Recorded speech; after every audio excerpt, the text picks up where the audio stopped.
To my channel experimental cook. যে সকল প্রিয়জনেরা আমার ভিডিওটি দেখছেন, আশা করি আপনারা সকলেই ভালো আছেন। আজ আমি আপনাদের সাথে শেয়ার করব পায়েস রেসিপি।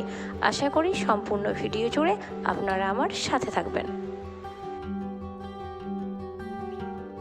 প্রথমেই কড়াইটি গরম করে নিয়েছি। সেই গরম কড়াইয়ের মধ্যে দিয়ে দিলাম 1 চামচ বাটার। বাটারটি ভালোভাবে গলে যাওয়া পর্যন্ত অপেক্ষা করছি। বাটারটি গলে গেছে। ওই বাটারের মধ্যে দিয়ে দিলাম কেটে রাখা কাজু আর কিশমিশ। এই কাজু আর কিশমিশকে খুব ভালোভাবে ভেজে নেব। যতক্ষণ না পর্যন্ত হালকা বাদামি বর্ণ হয় ততক্ষণ পর্যন্ত কাজুগুলি ভেজে নেব, আর কিশমিশগুলি ফুলে ওঠা পর্যন্ত নাড়তে থাকব। ভেজে রাখা কিশমিশ কাজু তুলে নিলাম। ওই কড়াইয়ের মধ্যে দিয়ে দিলাম 1.5 লিটার পরিমাণ দুধ। দুধটি আমি জাল করে নেব।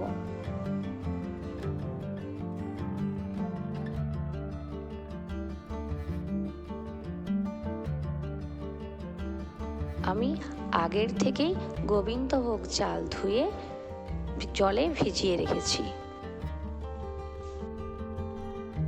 ফুটে যাওয়া দুধ আমি একটি বাটিতে কিছুটা তুলে রাখছি, এটা পরে ব্যবহার করব। দুধ ফুটে উঠলে তার সঙ্গে দিয়ে দিলাম 4টি এলাচ আর তেজপাতা। এবার এগুলি ফুটতে থাকুক। যারা আমার ভিডিও আজ প্রথম দেখছেন এবং এখনও পর্যন্ত চ্যানেলটিকে সাবস্ক্রাইব করেননি, আশা করি তারা করে নেবেন। পাশে থাকা বেল বাটনের অল অপশনটি ক্লিক করে রাখবেন। এতে করে আমার ভিডিও ছাড়া মাত্রই নোটিফিকেশন আপনাদের কাছে পৌঁছে যাবে। আর আপনি যদি অলরেডি তা করে থাকেন তাহলে আপনাকে অসংখ্য ধন্যবাদ। দুধ কিছুটা পরিমাণ কমে গেলে তার সঙ্গে মিশিয়ে দিলাম আগের থেকে ধুয়ে ভিজতে রাখা চাল। চালটি দিয়ে ভালোভাবে নাড়িয়ে দিতে হবে, তা না হলে তলে লেগে যাবে।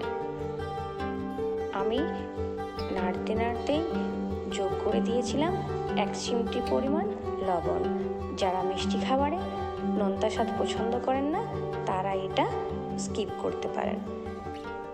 অল্প 1 চিমটি লবণ এটা মিষ্টি খাবারের স্বাদকে আরও বাড়িয়ে তোলে। এবার আমি যোগ করে দিলাম আগের থেকে করে রাখা গুঁড়ো দুধের মিশ্রণ।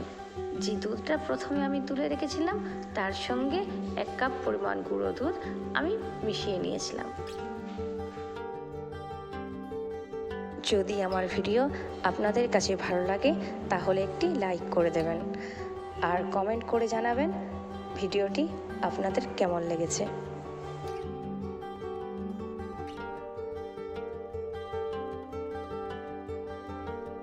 এবার আমি মিশিয়ে দিলাম চিনি। আপনারা আপনাদের প্রয়োজন অনুযায়ী চিনি দিয়ে দেবেন। চিনিটি দিয়ে ভালোভাবে মিশিয়ে নিচ্ছি। এ সময় একটু জল ছাড়বে, কিন্তু সেই জলটি নেড়ে নেড়ে শুকিয়ে নিতে হবে, তা না হলে পায়েস থেকে জল। এবার আমি মিশিয়ে দিলাম শাহি ফ্লেভারের জন্য অল্প একটু গোলাপ জল। গোলাপ জল দিয়ে ভালোভাবে মিশিয়ে নিচ্ছি।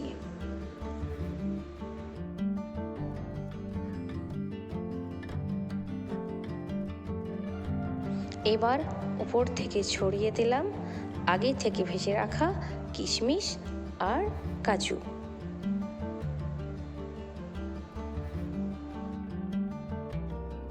ভিডিওর মধ্যে কোনো ভুল ত্রুটি থাকলে তা ক্ষমা সুন্দর দৃষ্টিতে দেখবেন। সকলের সুস্বাস্থ্য কামনা করি। দেখা হবে পরের কোনো ভিডিওতে। সাথে থাকার জন্য ধন্যবাদ।